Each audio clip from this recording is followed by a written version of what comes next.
Je suis le bon berger qui donne sa vie pour ses brebis.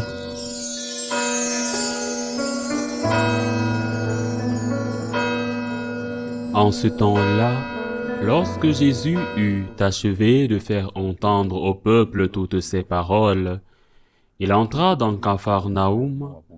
Il y avait un centurion, dont un esclave était malade sur le point de mourir. Or le centurion tenait beaucoup à lui.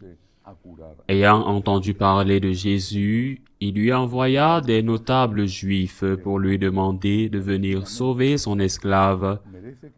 Arrivé près de Jésus, celui-ci le suppliait instamment. Il mérite que tu lui accordes cela. Il aime notre nation. C'est lui qui nous a construit la synagogue. Jésus était en route avec eux. Et déjà, il n'était plus loin de la maison. Quand le centurion envoya des amis lui dire, « Seigneur, ne prends pas cette peine, car je ne suis pas digne que tu entres sous mon toit. C'est pourquoi je ne me suis pas autorisé moi-même à venir te trouver. Mais dis une parole, et que mon serviteur soit guéri. Moi, je suis quelqu'un de subordonné à une autorité, mais j'ai des soldats sous mes ordres. À l'un, j'ai dit, va, et il va. À un autre, viens, et il vient. Et à mon esclave, fais ceci, et il le fait. » Entendant cela, Jésus fut en admiration devant lui.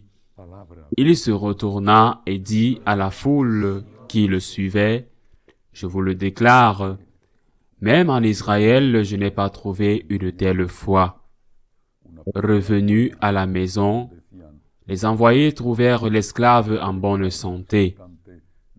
Acclamons la parole de Dieu. Ce dialogue avec le centurion, un homme bon selon les Juifs eux-mêmes, bien qu'il soit le représentant de l'envahisseur romain, est si important que l'Église en a repris une phrase et l'a incluse dans la Sainte Messe. Ce dialogue est si important que l'Église en a repris une phrase et l'a incluse dans la Sainte Messe. C'est la réponse que le centurion donne pendant l'entracte. Il n'ose même pas sortir parce qu'il sait que, pour un Juif, toucher ou entrer dans la maison d'un Romain est quelque chose d'interdit par sa loi et qu'il le considère comme impur. « Seigneur, je ne suis pas digne que tu entres dans ma maison. » Mais ce n'est pas seulement la personne qui est en état de péché mortel qui le dit. C'est chacun d'entre nous. « Seigneur, je ne suis pas digne que tu entres dans ma maison. » Et c'est vrai, aucun d'entre nous n'est digne de ce grand don, de cette bénédiction extraordinaire du Seigneur qui entre en nous lorsque nous recevons la communion. Il n'y a pas de droit à la communion. Et je ne fais pas référence au fait sagement énoncé dans le droit canonique que tout catholique qui est dans la grâce de Dieu a le droit de recevoir la communion. Je fais référence au droit lui-même, pas au droit législatif. C'est un don. L'Eucharistie est un don immense. C'est une bénédiction incalculable. Saint Jean-Marie Vianney, le curé d'Ars, a dit que même les anges n'ont pas eu ce privilège, ce don de pouvoir recevoir la communion. Nous devons tous aborder la communion avec un profond sentiment de gratitude. Comment est-il possible qu'en moi, qui suis pécheur, j'insiste à nouveau, comme je l'ai dit il y a quelques jours, sur la différence entre être et être. À moi, qui suis pécheur, mon Seigneur vienne. jusqu'à moi. Qui suis-je pour qu'il me visite? Comme l'a dit sainte Élisabeth à propos de la Vierge Marie, la mère de mon Seigneur. Qui suis-je pour qu'elle entre dans ma maison?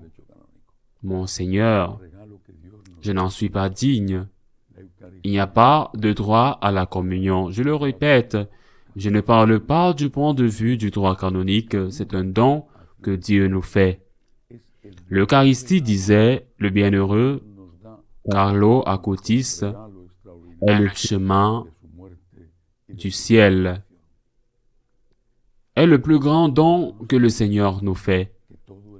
Après le don extraordinaire de sa mort et de sa résurrection, cela ne veut pas dire que tout le monde peut recevoir la communion. Personne ne peut dire « j'ai le droit de recevoir la communion » alors que je suis dans le péché.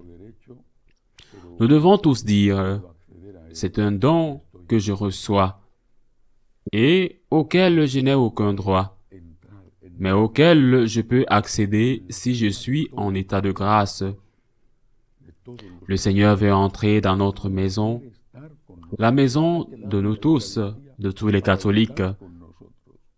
Le Seigneur veut être avec nous, il est resté dans l'Eucharistie pour être avec nous. Depuis le tabernacle, sa voix est puissante. « Venez à moi, vous qui êtes fatigués et chargés, et je vous soulagerai. » C'est la nourriture qui nous donne la vie, c'est la force dont nous avons besoin. Nous qui sommes faibles, c'est la consolation, c'est le pain de vie, c'est notre pain quotidien. De la part du Seigneur, il n'y a pas de mais, pas d'objection à ce qu'il entre en nous, à ce qu'il entre en nous. Le problème n'est pas avec le Seigneur qui le désire, le problème est avec nous qui nous fermons à sa porte, qui nous fermons au Christ. Il ne peut pas entrer. Il peut entrer en nous, il veut être notre consolation et notre force. Il est venu et il est resté pour cela. C'est nous qui lui fermons la porte. Même si nous disons « je veux recevoir la communion », en réalité nous fermons la porte au Christ. Car comment le Seigneur, qui est Dieu, peut-il entrer dans une âme et un corps qui sont soumis au diable?